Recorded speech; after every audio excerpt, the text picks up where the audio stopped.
बिहार में हुआ visit of news for nation पर बिहार की राजधानी पटना को विकास कार्य और प्रशासनिक सेवा कार्यों में जिस तरीके से बाधा आती थी, क्योंकि लगातार राजधानी पटना का क्षेत्रफल और जनसंख्या जो है वृद्धि हो रही थी। ऐसे में प्रशासनिक कार्य और विकास योजनाओं की जो अंचलों में किया जाता है उसमें काफी परेशानी होती है। अब ऐसे में बिहार सरकार की तरफ से कहा गया कि पटना को अब 4 अंचलों में बांटा गया है। लगातार जो है परेशानी होती थी, क्योंकि पटना बहुत बड़ा क्षेत्रफल की दृष्टि से भी बड़ा और जनसंख्या की दृष्टि से भी पटना लगातार बड़ा होते जा रहा था। वैसे में लगातार लोगों को काफी परेशानी होती थी, क्योंकि सरकार के द्वारा चलाई जा रही जो योजना होती थी वो अंचल के जरिए ही लोगों तक पहुंचती है। ऐसे में तमाम तरह की जो प्रशासनिक कार्य है वो भी अंचल के द्वारा होती है। अब ऐसे में जिस तरीके से पटना की जनसंख्या बढ़ रही थी, क्षेत्रफल बढ़ रही थी, वैसे में लोगों को काफी परेशानी हो रही थी। अब इसे परेशानी को देखते हुए बिहार सरकार ने बड़ा फैसला लिया है और सरकार की तरफ से पटना को 4 अंचलों में बांट दिया गया है।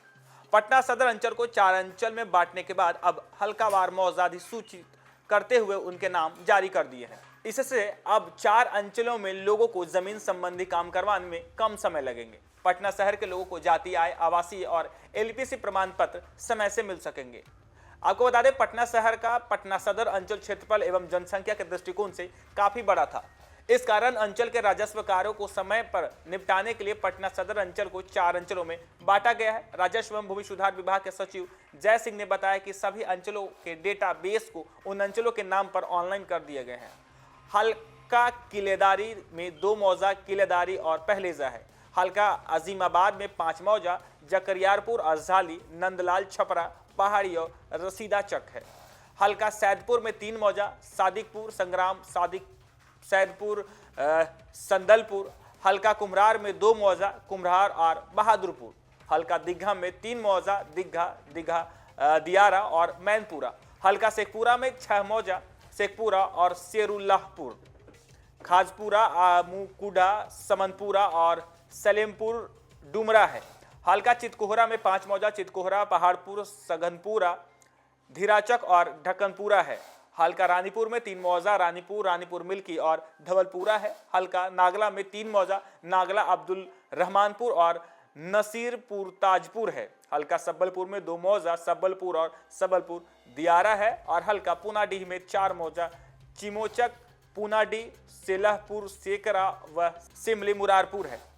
और ऐसे में बिहार सरकार और राजस्व भूमि सुधार विभाग की तरफ से जिस तरीके से काफी परेशानी होती थी और जमीन के संबंधी कार्यों को लेकर, वैसे में जिस तरीके से पटना का क्षेत्रफल बढ़ रहा था, जनसंख्या बढ़ रहा था, लोगों को प्रशासनिक कार्य करने में जो है काफी परेशानी होती थी। और इसे देखते हुए अब राजस्व एवं भूमि सुधार विभाग की तरफ से पटना को 4 अंचलों में बांटा गया, क्योंकि अंचल से कई तरह के प्रशासनिक कार्य होते हैं। सरकार द्वारा चलाई जा रही कई तरह की जो विकास कार्य की योजना होती है वो भी अंचल यानी से ही चलाई जाती है। अब ऐसे में जिस तरीके से पटना की जनसंख्या बढ़ रही थी, क्षेत्रफल बढ़ रही थी और लोगों को जो है प्रशासनिक कार्यों में काफी परेशानी होती थी, खासकर जमीन को लेकर, जमीन संबंधी कार्यों को लेकर लोग काफी परेशान होते थे। लोगों की समस्या को निपटाने में काफी समय लग जाते थे। अब इसे देखते हुए जल्द से निपटारा करने के लिए बिहार सरकार ने बड़ा फैसला लिया है और पटना को जो है 4 अंचलों में बांट दिया गया है, जिससे अब लोगों को जो है प्रशासनिक कार्य करने में, जाति, आय, आवासीय तमाम तरह के जो प्रशासनिक कार्य है वो करने में जो है आसानी हो जाएगी। तो वहीं दूसरी तरफ जमीन को लेकर जो लगातार बिहार में सर्वे चल रहा है, तो वहीं जमीन कार्यों को लेकर जिस तरीके से लोग अंचल कार्यालय जाते हैं, लेकिन पहले काफी परेशानी होती थी, लेकिन अब जब पटना को 4 अंचलों में बांट दिया गया है तो लोगों को अब प्रशासनिक और जमीन कार्य से जुड़े कार्य करने में जो है आसानी होगी। फिलहाल के लिए इतना ही। आप देखते रहिए न्यूज़ फॉर नेशन।